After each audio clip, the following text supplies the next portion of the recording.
Mitakuyepi. Hello everyone. When I talk about myself, I say that first, I am Ikjewichasha. I am a human man. And then I am a musician. And then I am Lakota. Being a musician, I like songs more than styles or categories of music.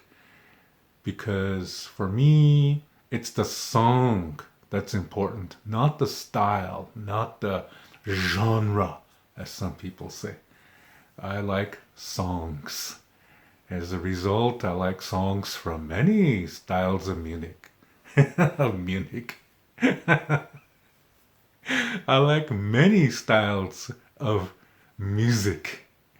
And I want to talk about one song that is really well known.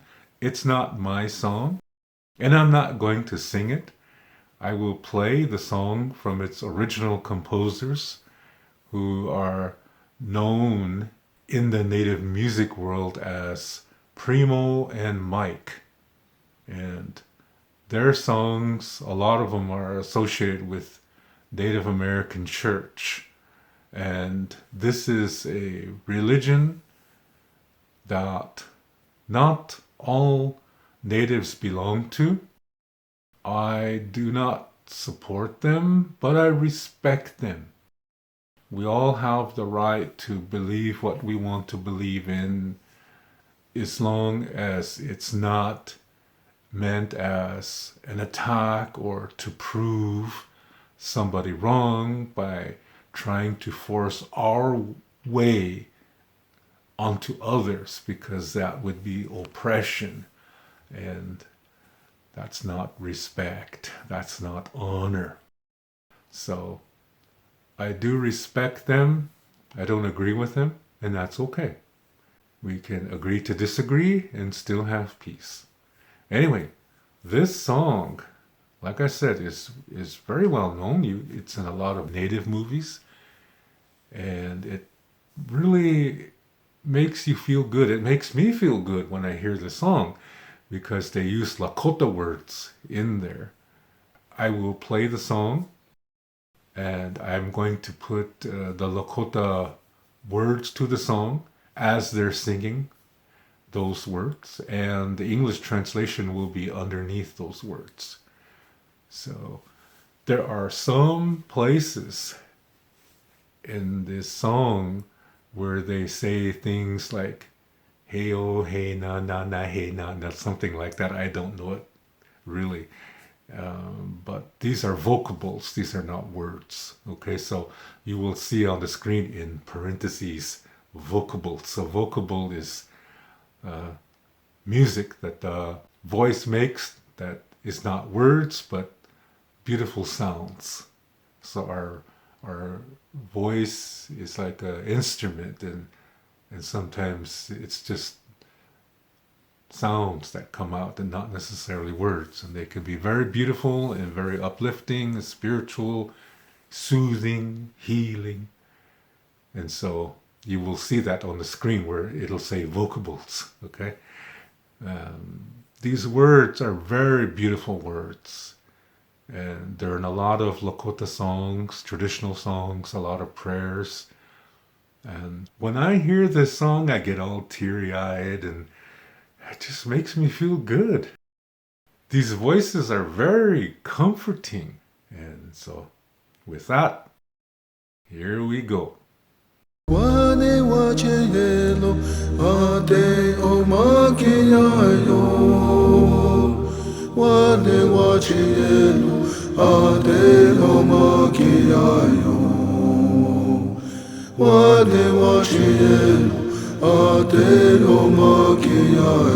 We are non hene adena mechi ho. We are non hene yoa.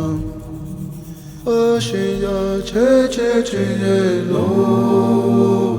Wane wachielu adelo magiayo. Wane wachielu adelo magiayo. Wani Wachieno, Adeyano, Haineo.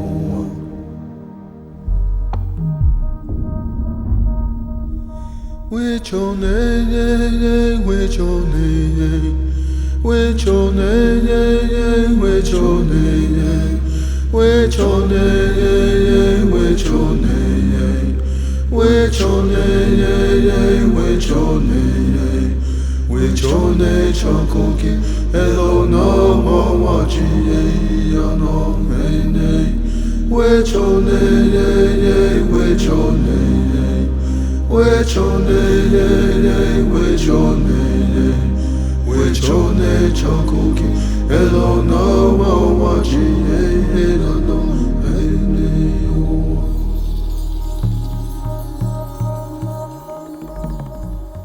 oh, Shemanayo, oh, Shemanayo, oh, Shemanayo, oh, Shemanayo.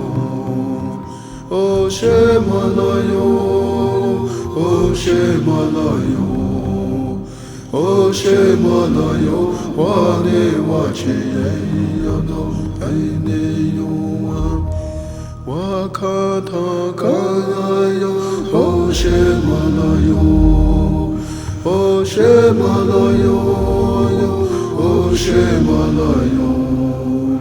Oh Shemanayo, Wane Wachieno, Aineyo. Which your name, which your name, which your name, which your name, which your name, which your name, which your name, which your name. Which your nature cooking, hello, no more watching, no name. Which your name, which your name, which your name, which your name, which your nature cooking, hello, no more watching, no name. These are very common words in a lot of Lakota ceremonial songs. Wani Wachi, I want to live.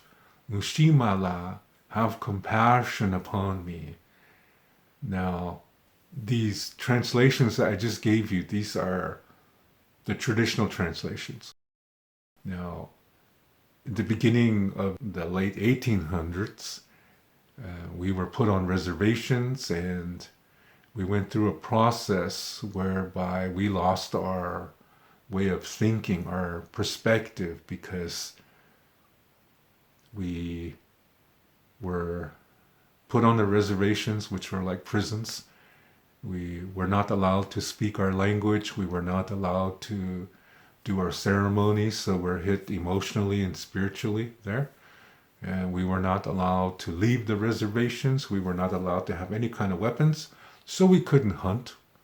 We couldn't eat the foods that our bodies were used to.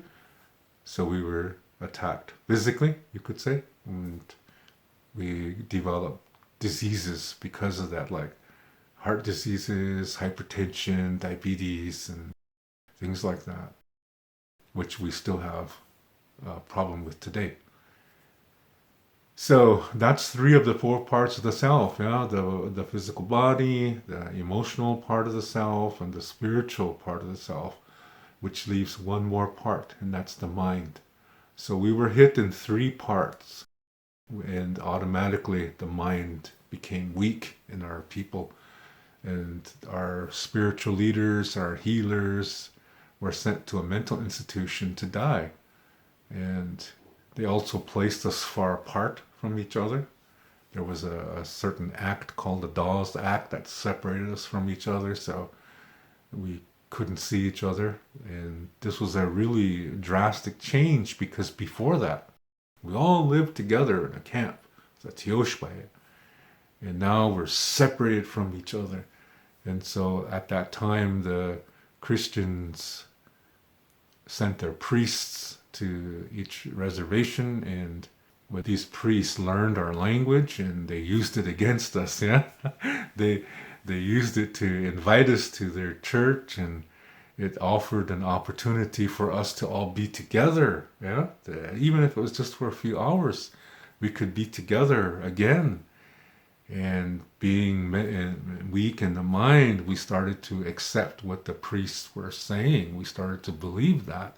And they changed a lot of words to fit the Christian way of thinking. So, for example, Unshimala, the Christian and Catholic priest, changed that definition to mean, have pity on me. I am a worthless human being, full of sin, so have pity upon me. That's not what Unshimala means. Unshimala is actually a very beautiful word. It means have compassion upon me. You say this when you are asking for a special kind of help. And there's a very beautiful concept behind it, and it's based on the natural law of generosity, which states that what you do, what you think, how you do it, how you think, how you say it, and your words, your actions, and also how you listen and how you receive incoming information, how you do that, it sends an energy out and it comes back 4 times as strong. This is called wawokie. This is the natural law of generosity. So when you have a special need for something, you can use this natural law by saying ushimala to somebody. Maybe there's something you really need help with, a special thing. And you find somebody who could help you with that. So you say to them ushimala, and then you say what you need help with. So when you do that, you're doing a healthy communication. So you're sending a healthy energy out. If you really mean it, yeah, from your heart, if you really mean it, you're sending a healthy communication out. And so when that person says, okay, I'll help you, he's answering you, yeah? So when he helps you, he's doing a healthy communication too, which means blessings will return to him 4 times as strong. So when you say ushimala to somebody, it's like an invitation for that other person you're talking to receive blessings from someplace. It's a beautiful concept. Yeah? It's a very beautiful concept, and the priests changed that to have pity on me. So the people who wrote this song, they might mean it as have pity on me because the Native American church uses the Bible, and that's a dualistic thing. And so they might mean it like have pity on me. But when I say it, I don't mean that. So I'm putting the traditional translations on the screen, okay? So you'll see, have compassion upon me.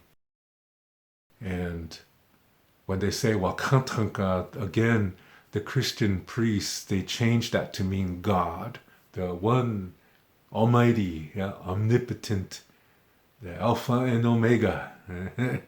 And that's a one being person, yeah, that's a one being. But Wakantanka is not one person. Wakantanka, really, it's an organization. And there are 16 parts to that. Some of them are male, some are female, and there's some animals in there, and there's also a being that has no gender, and there's another one who has both genders at the same time. That's Wakantanka. So it's like a mystery. So the best way to define Wakantanka is great mystery. So that's what you see on the screen. I'm not going to put God, okay, because that's not the correct definition. So another thing is that you'll see the word ate. Ate is father.